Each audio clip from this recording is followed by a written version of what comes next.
Rich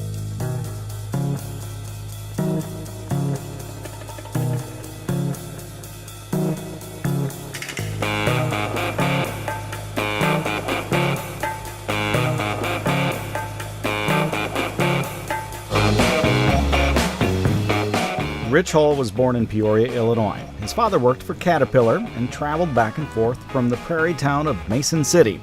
He grew up there and in Atlantic, Iowa.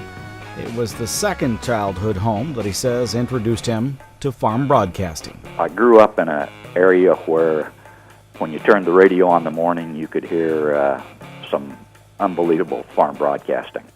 I was able to listen to Herb and Keith, later Lee Klein.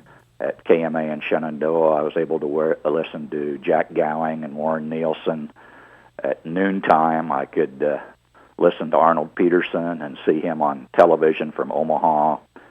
I could watch television and see Cap Bentley and Dallas McGinnis from Ames.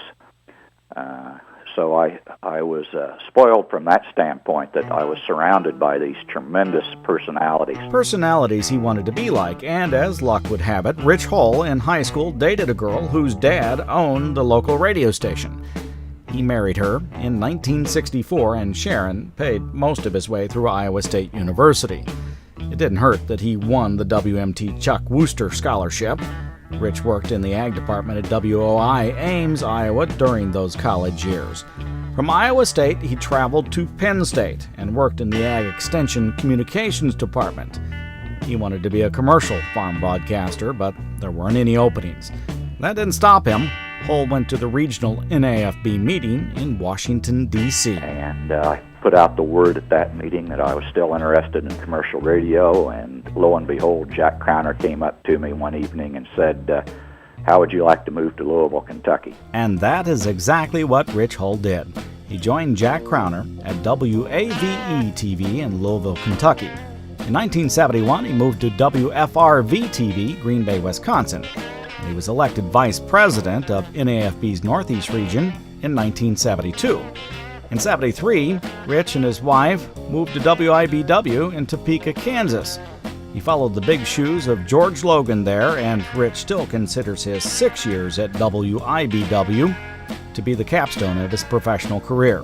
He became editor of Chats in 1975, won the Oscar in Agriculture for TV in 76, and was named Farm Broadcaster of the Year in 1977.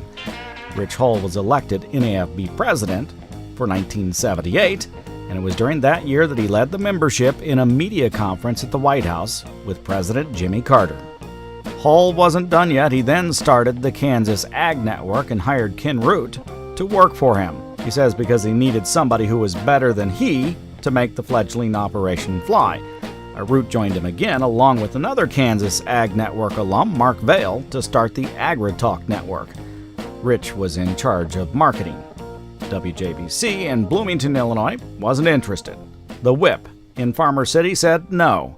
WMBD in Peoria respectfully declined, as did WMT in Cedar Rapids, Iowa. And so I was pretty well down in the dumps about 4 days into this situation, but we got to Olwine, Iowa, and the morning I got up to call on the station, it was 34 degrees below zero.